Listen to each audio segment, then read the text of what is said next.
Hey guys, मेरा नाम संतोष चौहान है और आप देख रहे हैं कोड विद मास्टर टेक। आज की इस वीडियो में हम बात करने जा रहे हैं class 12 Python Sumita Arora chapter number 2 part 2। Part 1 में हमने बताया था स्ट्रिंग और लिस्ट के बारे में, और पार्ट 2 में हम बात करेंगे टपल और डिक्शनरी के बारे में। चलिए तो स्टार्ट करते हैं।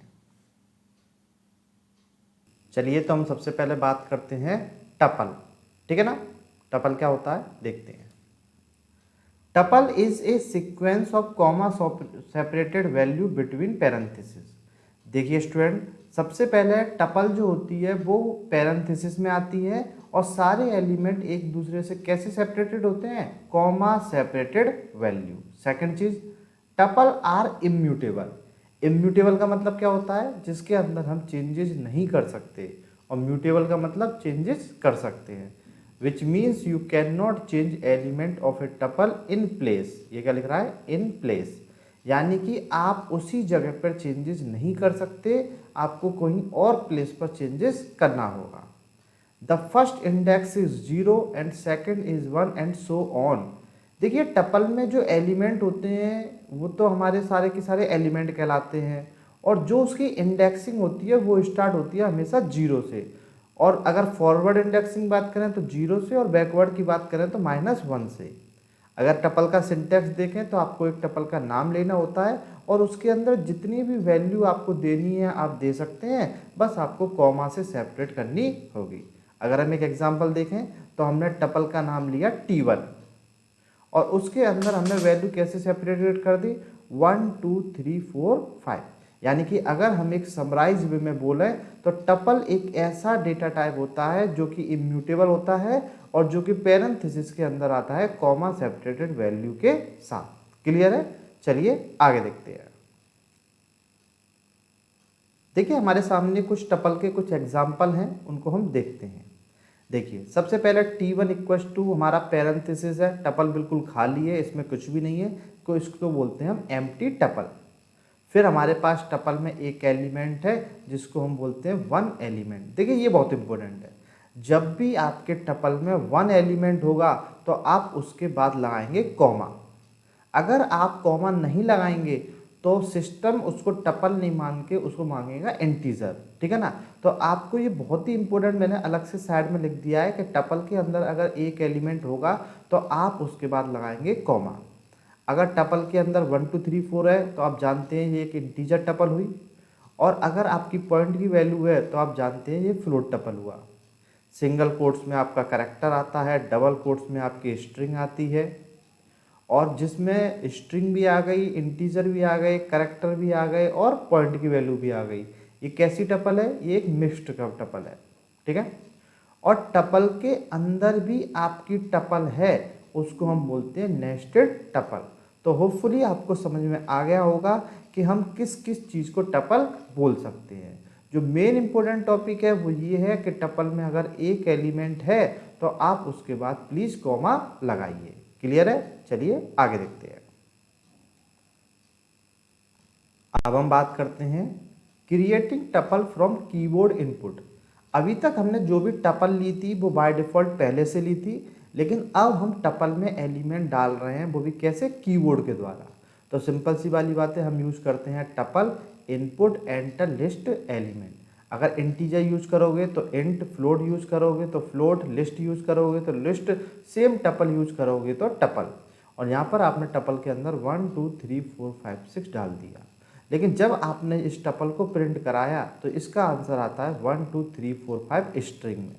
तो यहाँ पर हमने लिखा है notice you have entered integer, आपने इंटीजर डाला, but the data type of all the entered character is string, so you can use eval method. ये मैं आपको लिस्ट में ही बता चुका हूँ कि अगर आपको टपल में या लिस्ट में यूजर से एलिमेंट एंटर कराने हैं तो आप यहाँ पर टपल या लिस्ट मत यूज करिए, आप फंक्शन का नाम यूज करिए इवेल। ये सेम है, बस ये है कि अगर आप इंटीजर देंगे तो आपको ये इंटीजर में आंसर देगा।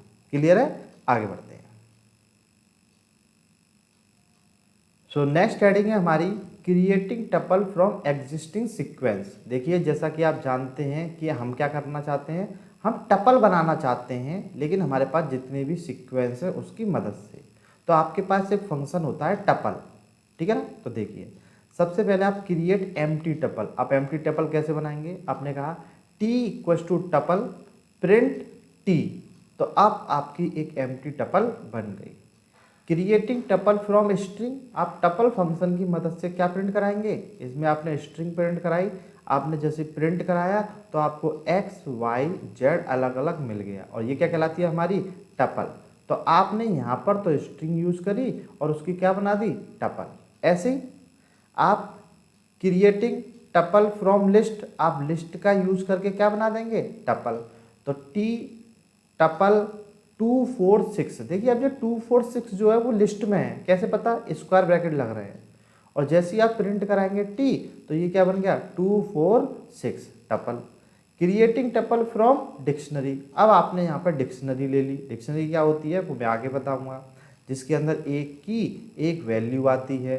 तो जैसे ही मैंने प्रिंट कराया यहाँ पर आ गया 1 2, तो यानी कि आप टपल मेथड के द्वारा आप स्ट्रिंग की मदद से, लिस्ट की मदद से, टपल की मदद से और डिक्शनरी की मदद से भी आप टपल को क्रिएट कर सकते हैं। क्लियर है, चलिए आगे देखते हैं।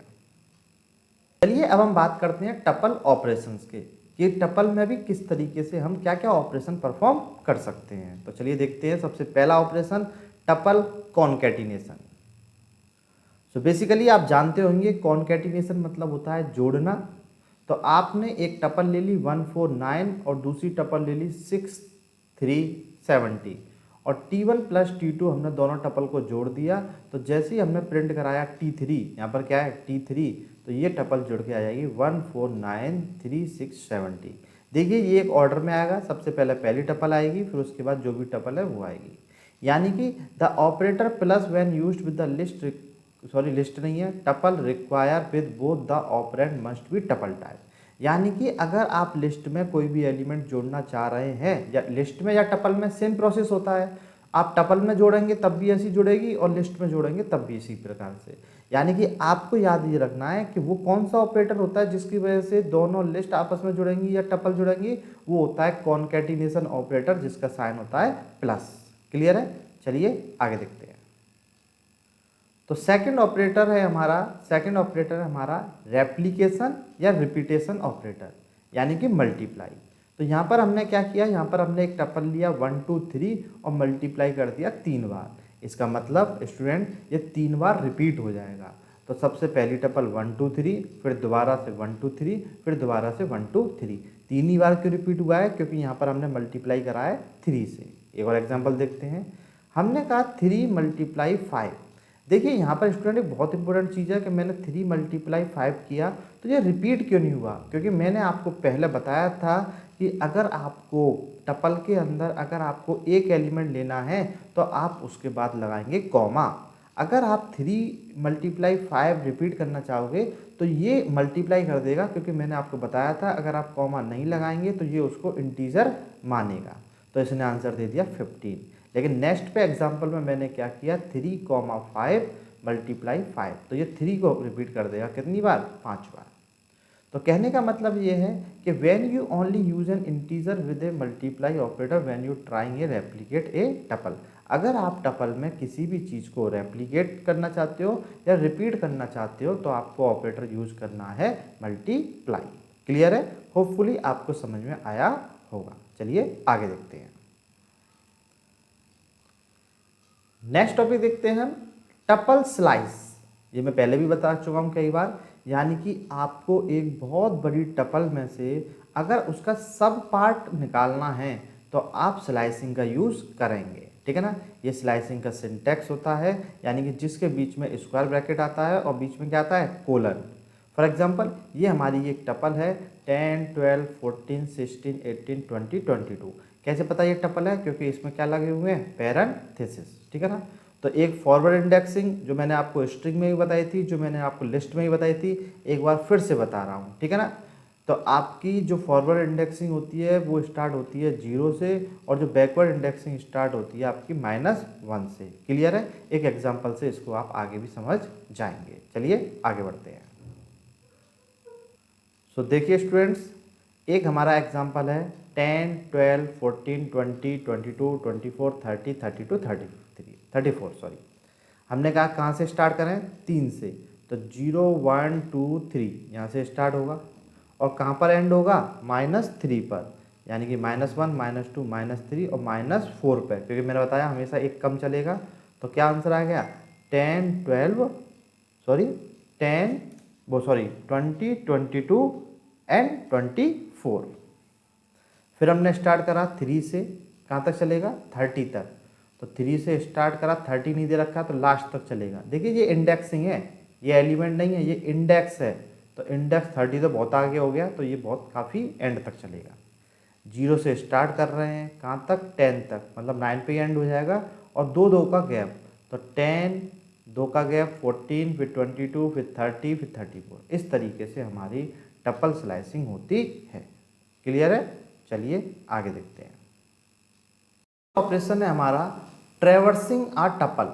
देखिए ट्रैवर्सिंग का क्या मतलब होता है, ट्रैवर्सिंग का मतलब होता है कि एक एक एलिमेंट करके हम ट्रैवर्स करें, यानी कि स्टार्टिंग से स्टार्ट करें और धीरे धीरे धीरे करके हम एंडिंग तक पहुँचें। तो ट्रैवर्सिंग का मतलब होता है कि आप एक एक एलिमेंट करके इटरेट करें और आप शुरू से लेके एंड तक पहुँचें। जैसे कि हमने कहा T1 इक्वल्स टू, एक हमने टपल ले लिया पाइथन PYTHON, फिर हमने एक लूप चला दिया फॉर आई या फॉर ए ले सकते हैं इन T1 और प्रिंट करा दिया T1 के ए पर क्या है। तो T1 के ए पर, यानी कि ए की सबसे पहले पोजीशन क्या होगी, 0, तो आपका PYTHON और यहाँ पर मैंने एक चैप्टर लगा दिया है एंड, यानी कि अगर आपका नाम है मान के चलो निखिल, तो NIKHIL निखिल, आप धीरे धीरे धीरे ट्रैवल करके स्टार्टिंग से एंडिंग तक पहुंचेंगे। इसी को हम बोलते हैं ट्रैवर्सिंग। ठीक है, जो कि मैंने आपको स्ट्रिंग में भी पढ़ाया था और जो कि मैंने आपको लिस्ट में भी पढ़ाया था। ठीक है, आगे बढ़ते हैं। देखिए स्टूडेंट, ये बहुत ही इंपॉर्टेंट टॉपिक है, पैकिंग एंड अनपैकिंग टपल। ठीक है ना।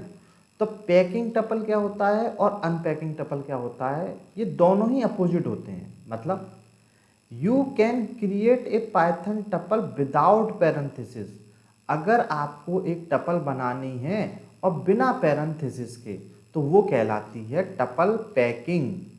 लग रहा है ना कुछ अजीब, क्योंकि ये तो क्या होना चाहिए, अनपैकिंग। लेकिन अगर आप कोई टपल बना रहे हो और विदाउट पैरेंथेसिस, तो उसको बोलते हैं टपल पैकिंग, यानी कि T1 इक्वल्स टू 1, 2, 3, 4। ठीक है ना। और you can create a Python tuple with parenthesis, उसको हम बोलते हैं अनपैकिंग। ठीक है ना। तो एक तरह से अपोजिट ही मान लो, इसको याद रखने का तरीका है। और T1 इक्वल्स टू 1, 2, 3, 4, यानी कि स्टूडेंट अगर आपको लिस्ट पहचाननी है तो आप स्क्वायर ब्रैकेट का यूज़ करेंगे, अगर आपको डिक्शनरी पहचाननी है तो आप कर्ली ब्रैकेट का यूज़ करेंगे, लेकिन अगर आपको टपल पहचाननी है तो आप पैरेंथेसिस का भी यूज़ कर सकते हैं। और जब कुछ भी ना हो तो समझ जाना वो भी हमारा टपल है। क्लियर है? होपफुली आपको समझ में आया होगा। चलिए तो हम बात करते हैं कुछ टपल के फंक्शन से, फंक्शंस एंड मेथड टपल। तो टपल का पहला फंक्शन है हमारा लेन। मैं कई बार बता चुका हूँ आपको, आप भी मुझे कमेंट सेक्शन में बता सकते हैं कि लेन फंक्शन क्या करता है। ठीक है ना। तो मैं फिर भी बता देता हूँ आपको, ये रिटर्न करता है number of element in A tuple, आपके टपल में कितने एलिमेंट हैं। तो 10, 25, 8, 19, तो हमारे टपल में कितने एलिमेंट हैं, 5। दूसरा फंक्शन है काउंट। काउंट फंक्शन इंपॉर्टेंट बात यह है कि ये काउंट करता है कि आपका कोई भी स्पेसिफिक वैल्यू कितनी बार आई हुई है। स्पेसिफिक वैल्यू, ये नहीं कि सबको काउंट करेगा, नहीं। तो यहाँ पर है 2, 4, 2, हमने पूछा 2 कितनी बार आया है। तो देखिए एक तो 2 ये रहा, एक 2 आपका ये रहा और एक 2 आपका ये रहा। तो इसका मतलब काउंट फंक्शन ने क्या काउंट किया कि आपका 2 आया है 3 बार। क्लियर है? आगे देखते हैं। देखिए नेक्स्ट फंक्शन है हमारा मैक्स। मैक्स फंक्शन क्या करता है, this method return the largest number. Max से समझ में आ रहा है मैक्सिमम द लार्जेस्ट नंबर। तो आपने यहाँ पर टपल में दे दिया 4, 6, 2, 1, 7, 9 और आपने कर दिया एक्स में सबसे बड़ा क्या है, तो मैक्स का आपका आंसर आएगा 9।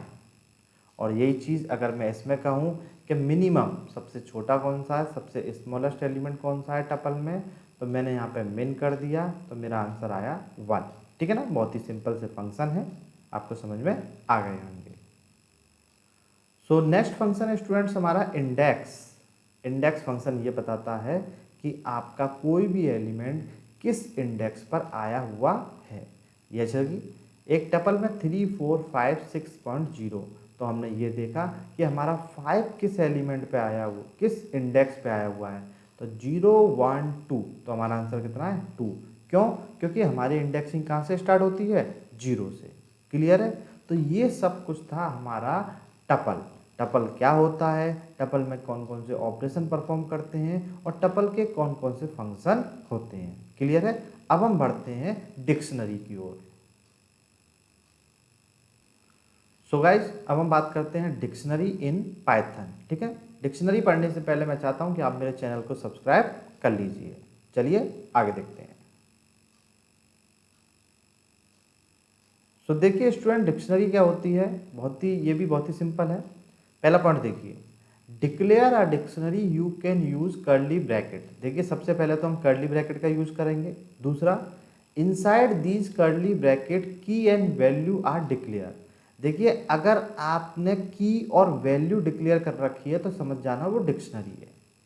Each key is separated from its value. हर की किससे सेपरेटेड होगी, कोलन से, और each element is separated with comma. ठीक है ना, अगर फर्स्ट डेफिनेशन समझ में नहीं आया हो फर्स्ट पॉइंट, तो आगे मैं इसको और ज़्यादा क्लियर कर दूंगा। दूसरी बात, डिक्शनरी कैसी होती है, डिक्शनरी हमारी म्यूटेबल डेटा टाइप होती है। इसका मतलब इसको हम चेंज कर सकते हैं। देखिए सिंटैक्स देखिए, आपको अगर डिक्शनरी बना रही है तो सबसे पहले डिक्शनरी का नाम, उसमें की वैल्यू, की वैल्यू, की वैल्यू आपको ले लेनी है। तो यहाँ पर हमने एक डिक्शनरी ली D1, और एक की और वैल्यू तो सेपरेट होगी कोलन से, एक की और एक वैल्यू सेपरेटेड होगी कोलन से, एक की और एक वैल्यू सेपरेटेड होगी कोलन से, और उसके बीच वाला एलिमेंट किससे सेपरेटेड होगा, कोलन, कॉमा से, सॉरी, किससे सेपरेट होगा, कॉमा से। तो एक एलिमेंट दूसरे एलिमेंट से जो सेपरेटेड होगा वो होगा कॉमा से। तीसरी चीज, the order of the item in the dictionary is unpredictable. देखिए जो हमारा सीक्वेंस डेटा टाइप होते थे, स्ट्रिंग, लिस्ट, टपल, तो अगर आपने टपल में लिया है 1 2 3 4 5, तो जब प्रिंट कराओगे तो 1 2 3 4 5 ही आंसर आएगा। ऐसा नहीं है वो किसी भी ऑर्डर में आ जाए 5 4 3 2 1, नहीं। लेकिन आपकी डिक्शनरी क्या होती है, डिक्शनरी आपकी अनप्रिडिक्टेबल होती है। जो आप सोच नहीं सकते ये उसमें आपको आंसर दे देगी। तो इसका जो सीक्वेंस होता है वो इधर उधर चेंज हो जाता है। Dictionary is not a sequence, क्योंकि ये सीक्वेंस नहीं है। सीक्वेंस में 3 ही डेटा टाइप आते हैं, स्ट्रिंग, लिस्ट और टपल।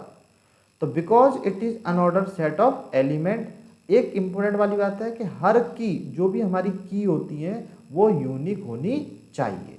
क्लियर है? होपफुली आपको समझ में आया होगा। चलिए तो अब हम बात करते हैं access element of a dictionary. अगर आपको डिक्शनरी में से कोई भी एलिमेंट गेट करना है या एक्सेस करना है तो आप कैसे करेंगे। देखिए यहाँ पर एक डिक्शनरी का नाम है टीचर, और उसमें डिम्पल जो है वो की है और उस पर वैल्यू है कंप्यूटर साइंस। करण जो सर हैं वो साइकोलॉजी पढ़ाते हैं, और हरप्रीत जो सर हैं वो मैथमेटिक्स पढ़ाते हैं, और सौरभ सर जो हैं वो साइंस पढ़ाते हैं। तो डिम्पल, करण, हरप्रीत और सौरभ जितने भी नाम हैं ये सब की हैं, और कंप्यूटर साइंस, साइकोलॉजी, साइंस और मैथमेटिक्स ये वैल्यू है। ठीक है, तो आप कैसे गेट करेंगे, आपको सिर्फ डिक्शनरी का नाम देना है और उस पर की देनी है। तो मैंने कहा यहाँ पर डिक्शनरी का नाम था टीचर करण, कि करण सर हमें क्या पढ़ाते हैं, तो the end Python will return psychology. तो ये क्या हमें रिटर्न कर देगा, क्योंकि करण सर क्या पढ़ाते हैं, साइकोलॉजी, आंसर। तो अगर आपको कोई एलिमेंट गेट करना है, एक्सेस करना है, तो वो आप उसकी की के बेस पर गेट कर सकते हैं। क्लियर है? अगर आप एक ऐसी की को गेट करना चाहेंगे कि जो इसके अंदर पॉसिबल ही नहीं है, मैंने कहा अभी मान के चलो इसके अंदर के राहुल सर क्या पढ़ाते हैं, तो राहुल सर तो पॉसिबल है ही नहीं है, तो ये क्या जनरेट कर देगा हमें, एक एरर। तो आप डिक्शनरी में से हमेशा वो एलिमेंट गेट करेंगे जो आपकी डिक्शनरी में होनी चाहिए। क्लियर है? चलिए एक बार यहाँ भी हम क्या देख लेते हैं, ट्रैवर्सिंग आर डिक्शनरी, यानी कि डिक्शनरी को हम कैसे ट्रैवर्स करते हैं। तो यहाँ भी हमारा एक टीचर हैं, सिंपल सी बात है कि डिम्पल, कंप्यूटर साइंस, करण, वही हमारी पुरानी टेबल है, ठीक है। और अब हमने क्या कहा, and Python will return the key, तो हमने एक लूप के साथ for item in dictionary process each item here, यानी कि हमने सिंपल सी बात है यहाँ पे ले लिया, हमने यहाँ पे सॉरी यहाँ से ले लेते हैं फॉर की इन टीचर, और हमने प्रिंट करा दिया की। तो एक एक एलिमेंट करके, यानी कि डिम्पल कंप्यूटर साइंस पढ़ाते हैं, करण साइकोलॉजी पढ़ाते हैं, हरप्रीत मैथमेटिक्स पढ़ाते हैं और सौरभ साइंस पढ़ाते हैं। ऐसा नहीं है कि ये इसी ऑर्डर में आ जाए, हो सकता है आपका आंसर आगे पीछे हो सकता है, क्योंकि डिक्शनरी जो होती है वो अनप्रेडिक्टेबल आंसर देती है, और दूसरी ये अनऑर्डर्ड सेट होता है। क्लियर है, आगे बढ़ते हैं। चलिए अब हम देखते हैं कि अगर हमें डिक्शनरी में कोई एलिमेंट ऐड करना हो तो हम किस तरीके से ऐड करते हैं।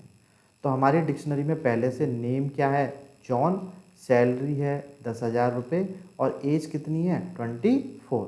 तो हमने कहा एक नया एलिमेंट ऐड कर दो, डिपार्टमेंट, और वो भी कौन सा, सेल्स। तो जैसे ही आपने यहाँ पर डिक्शनरी का नाम दिया, उसकी की दी, और एक उसकी दी वैल्यू, और जैसे ही आपने प्रिंट कराया तो name John, department sales, salary 10,000, age 24, ठीक है ना। तो इस तरीके से हम एक एलिमेंट को ऐड कर सकते हैं, किसके अंदर, डिक्शनरी के अंदर। आगे देखते हैं। अब हम बात करते हैं update existing element in A dictionary. अगर आपकी डिक्शनरी में कोई एलिमेंट है उसको अपडेट करना है, यानी कि नेम जॉन, सैलरी 10,000, एज 24, ये वही डिक्शनरी है जो हमने पिछली बार ली थी। अब हमने ये कहा कि उसकी सैलरी में कितना हो जाए, 20,000। जैसे हमने प्रिंट कराया तो नेम तो जॉन ही रहेगा, सैलरी 20,000 हो गई, और आपकी एज 24 ही होगी। तो आप डायरेक्ट डिक्शनरी का नाम देके वहाँ पर की और उसकी वैल्यू देके आप डिक्शनरी को क्या कर सकते हैं, अपडेट भी कर सकते हैं। क्लियर है, होपफुली आपको समझ में आया होगा। अब हम बात करते हैं deleting element from A dictionary. अगर आपको डिक्शनरी में से कोई एलिमेंट डिलीट करना है तो उसके दो तरीके हैं। एक तो है हमारे पास डेल स्टेटमेंट, और दूसरा है हमारे पास पॉप फंक्शन, ठीक है ना। तो यहाँ पर नेम जॉन, सैलरी 10,000, एज 24। हमने कहा डेल हम डिलीट करना चाहते हैं ईएमपी से सैलरी, तो जैसे ही आपने की दी उसकी वैल्यू भी चली जाएगी, ये दोनों चले जाएंगे, तो आपको आंसर मिलेगा नेम जॉन और एज 24। अगर आपकी EMP name John, salary 10,000, age 24, और आपने कह दिया ईएमपी डॉट पॉप सैलरी, तो ये सैलरी भी आपकी चली जाएगी, क्या आंसर आएगा, नेम जॉन, एज 24, ठीक है ना। तो कहने का मतलब ये है कि आप डिक्शनरी के अंदर दो तरीके से कोई सी भी एलिमेंट को डिलीट कर सकते हैं। एक तो बाय यूजिंग डेल फंक्शन, और सेकंड आप by using pop function. Sorry, del जो है वो फंक्शन नहीं है, वो स्टेटमेंट है, क्योंकि अगर फंक्शन होता तो डेल के आगे भी पैरेंथेसिस लगे होते। क्लियर है, आगे बढ़ते हैं। चलिए अब हम बात करते हैं डिक्शनरी के फंक्शन एंड मेथड की। ये भी मैं कई बार बता चुका हूँ। तो सबसे पहले हम बात करते हैं लेन फंक्शन की। हम जानते हैं लेन जो होता है वो नंबर ऑफ एलिमेंट रिटर्न करता है कि डिक्शनरी में कितने एलिमेंट हैं। तो आपने नेम पे जॉन पहला, ये पूरा एक एलिमेंट है क्योंकि कॉमा से सेपरेटेड है, ये पूरा एक element. Salary 2 element, age 3 element, तो आपके कितने एलिमेंट हुए, 3। दूसरा फंक्शन क्या है, क्लियर। क्लियर नाम का फंक्शन क्या करता है, ये स्ट्रिंग को बिल्कुल खाली कर देगा। तो आपकी स्ट्रिंग इसमें सॉरी आपकी डिक्शनरी में क्या था, नेम जॉन, सैलरी 10,000, एज 24, और जैसे ही आपने ईएमपी डॉट क्लियर करा, ईएमपी को प्रिंट कराया, आपको एक एम्प्टी डिक्शनरी मिल गई। क्लियर है, आगे देखते हैं इसके और भी कौन कौन से फंक्शन है डिक्शनरी के। तो डिक्शनरी का नेक्स्ट फंक्शन है गेट फंक्शन। गेट फंक्शन भी सेम उसी तरह से है डिक्शनरी की कि अगर आप किसी भी एलिमेंट को अगर आप की दे देंगे उसको, तो वो बता देगा उस पर क्या वैल्यू है। तो जैसे कि यहाँ पर नेम जॉन, सैलरी 10,000, एज 24, आपने कहा ईएमपी से हम गेट करना चाहते हैं नेम, तो उस नेम तो की है, उस पर क्या वैल्यू है, जॉन, तो ये रिटर्न कर देता है। देन आपका नया फंक्शन है आइटम। आइटम नाम का फंक्शन क्या रिटर्न करता है, ये उसकी की और वैल्यू, यानी कि एक तरह से देखा जाए तो ये सब कुछ प्रिंट कर देता है, जितनी भी की हैं और जितनी भी वैल्यू हैं, किसकी फॉर्म में, टपल की फॉर्म में, ठीक है ना। तो नेम जॉन, सैलरी 10,000, एज 24। यहाँ पर हमने ये सब क्या कर लिया, एक लिस्ट वन एक वेरिएबल ले लिया और ईएमपी में आइटम्स लगा दिए, फिर हमने एक लूप चला दिया, तो सैलरी 10,000, एज 24, नेम जॉन, ये सबको एक एक करके प्रिंट कर देगा। क्लियर है, चलिए आगे बढ़ते हैं। तो नेक्स्ट फंक्शन है हमारा कीज़। देखिए हमारे दो फंक्शन है, कीज़ और वैल्यू। की नाम का जो फंक्शन होता है वो जितनी भी डिक्शनरी में की होती हैं उन सबको रिटर्न करता है, और वैल्यू नाम का जो फंक्शन होता है जितनी भी वैल्यू होती हैं उनको रिटर्न करते हैं। तो यहाँ पे name salary age, name salary age ये क्या है उनकी की, और जॉन 10,024 ये क्या है उनकी वैल्यू। क्लियर है, एक बार भी समझ में आ गया होगा। देखिए की और वैल्यू के बाद हमारा जो नेक्स्ट फंक्शन है वो है अपडेट, ठीक है ना। अपडेट फंक्शन क्या काम करेगा, नाम से समझ में आ रहा है कि ये आपकी जो पुरानी डिक्शनरी है उसमें कुछ अपडेट कर देगा। तो देखिए एक EMP1 नाम का एक वेरिएबल है, एक डिक्शनरी है, और नेम हमने कहा जॉन, सैलरी दी 10,000 और एज दी हमने 24।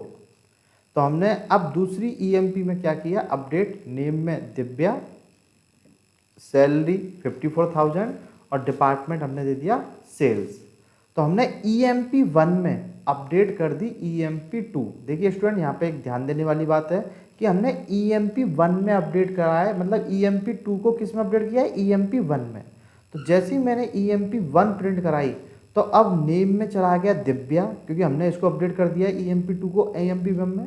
तो नेम में चला गया दिव्या, सैलरी कितनी हो गई 54,000 रुपये, डिपार्टमेंट नहीं था तो अपडेट हो गया सेल्स का, और एज 24। यानी कि ये दो चीज़ ये बढ़ गई और एक ये और एक आपका ये, यानी कि पूरी अपडेट हो गई EMP1।